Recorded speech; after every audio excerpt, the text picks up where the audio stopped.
নমস্কাৰ পডকাষ্টৰ নতুন এটা খণ্ডলৈ আপোনালোকক স্বাগতম জনাইছো। আজি আমি উপস্থিত আছো তেজপুৰ মহাবিদ্যালয়ৰ মানসিক চিকিৎসক আশিস প্ৰতিম বৰাৰ সৈতে। আজি আমি কথা পাতিম মানসিক ৰোগৰ ওপৰত। মানসিক চিকিৎসক এজনৰ মতে মানসিক ৰোগনো কি?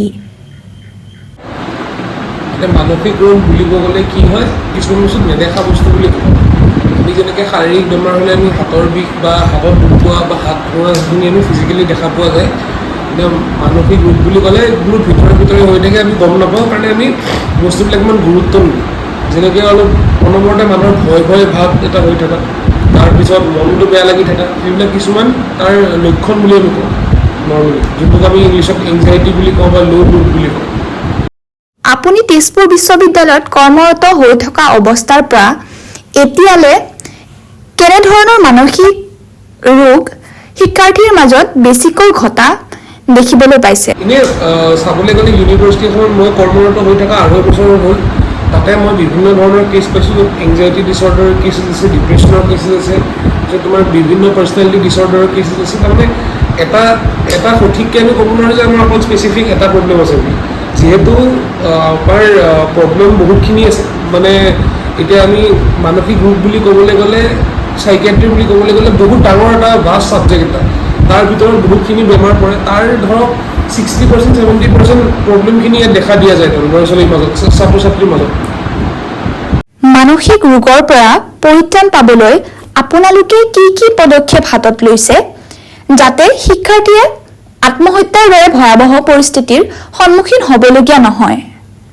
আমাৰ ৱৰ্ল্ড মেণ্টেল হেল্থ ডে আৰম্ভ কৰা হয়, যিহেতু 10 October world mental health day বুলি জনা যায়, বিশ্ব ব্ৰহ্মাণ্ডতে জনাজাত হ'ব বুলি। আমি সেইটো সময়ত বিভিন্ন ধৰণৰ আমি 3 দিনীয়া এসপ্তাহৰ প্ৰগ্ৰেম কৰি আহিছোঁ। তাত বিভিন্ন ধৰণৰ বাহিৰৰ পৰা এক্সপাৰ্ট আহে, বেলেগ জেগাৰ পৰা, বেলেগ ইনষ্টিটিউটৰ পৰা।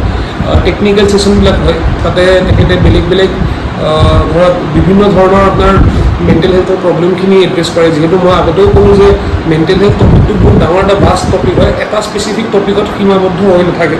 বেলেগ ছাবজেক্ট আহিছে, বেলেগ টপিকৰ ওপৰত ডিছকাছ কৰিছে আৰু ল'ৰা ছোৱালীৰ লগত ইণ্টাৰেক্ট কৰিছে। বিভিন্ন ধৰণৰ তেখেতৰ কি সমস্যা দেখা দিয়ে, মানে পৰীক্ষা হওক বা প্ৰেম সম্পৰ্কত বাধা হওক বা ঘৰৰ লগত কিবা প্ৰব্লেম হওক, সেইখিনি বস্তু সেই কিছুমান বস্তুৰ লগত আৰু বহুতখিনি বস্তু জড়িত হৈ যায় তেখেতৰ বস্তুখিনি ছাত্ৰ ছাত্ৰীৰ লগত। তাৰপিছত আপোনাৰ হেৰি কৰা হয়, 1-to-1 কনচালটেশ্যনো কৰা হয়। আৰু অভাৰ দ্য টাইম আমি কি কৰোঁ, মেণ্টেল হেল্থ কেম্প এটা আৰম্ভ কৰিছোঁ, য'ত 2দিনীয়া 3দিনীয়া বাহিৰৰ আপোনাৰ চাইকিয়াট্ৰিষ্ট, ক্লিনিকেল চাইকলজিষ্ট আহে, বাহিৰত কনচাল্ট কৰিব পাৰে। যোনসকল ছাত্ৰ ছাত্ৰীয়ে ইয়ালৈ আহিবলৈ, আমাৰ অফিচলৈ আহিবলৈ দেখাবলৈ অলপ দিগদাৰ পায়, কেম্পতো যাবলৈ পাৰে। তেনেকৈ কিছুমান পদক্ষেপ লোৱা হৈছে আৰু ডিপাৰ্টমেণ্টে বিচৰা অনুযায়ী মেণ্টেল হেল্থ এৱেৰনেছ প্ৰগ্ৰেমখিনি কৰা যায়, কিন্তু সেইটো কৰা হৈছে প্ৰায়ভাগ সময়। আপুনি এই ৰোগৰ বাবে যুৱ প্ৰজন্মক কি উপদেশ দিব বিচাৰে যাতে তেওঁলোকে এই ৰোগৰ পৰা হাত সাৰি থাকিব পাৰে? প্ৰথম কথা, যেতিয়া আমাৰ মনোৰোগ বুলি কওঁ বা চাইকিয়াট্ৰিক প্ৰব্লেম বা চাইক'লজিকেল প্ৰব্লেম বুলি কওঁ, সেইটো ডেভেলপ হোৱা বিভিন্ন কাৰণ থাকিব পাৰে। যদি আমি সময়মতে চব বস্তু কৰি আহিছোঁ, আমাৰ লাইফষ্টাইলটো আমি অলপ ঠিক কৰিব চেষ্টা কৰিছোঁ, ধৰিবা অলপমান এক্সাৰচাইজ, ধৰক দিনটোকে আধা ঘণ্টাৰ এক্সাৰচাইজ বা মানুহৰ লগত কথা শ্বেয়াৰ কৰা, বা মনটো বেয়া লাগিলে যদি বেছিয়ে বেয়া লাগিছে কাৰোবাৰ লগত কথা পতা, নিজৰ ছেল্ফ কেয়াৰ কৰা, সেই সৰু সুৰা বস্তুবিলাকে আমাৰ এইখিনি বস্তু এই ডিছঅৰ্ডাৰ ডেভেলপ হ'বলৈ বা বেমাৰ হিচাপে দেখা পাবলৈ মানে সেইখিনি তাতে হ্ৰাস কৰিব চেষ্টা কৰে। তাৰমানে আমি যদি একদম ইগন'ৰ কৰোঁ কিছুমান বস্তু, ধৰক আমাৰ মন বেয়া লাগি আছে বুলি যদি সদায় ইগন'ৰ কৰোঁ বা ভয় ভাৱটো সদায় ইগন'ৰ কৰিবলৈ চেষ্টা কৰোঁ, তেতিয়া এইবিলাক প্ৰব্লেম ডেভেলপ হ'বলৈ চান্সেছটো বাঢ়ি যায়। আমি এইবিলাক যেতিয়া আমাৰ কম সময়তে আৰম্ভ হয়, আমি সেইবিলাক বস্তু ষ্টাৰ্টিঙতে এড্ৰেছ কৰাটো বেছি প্ৰয়োজনীয়। ধন্যবাদ ছাৰ, আপোনাৰ এই বহুমূলীয়া সময়খিনি আমাক দিয়াৰ বাবে।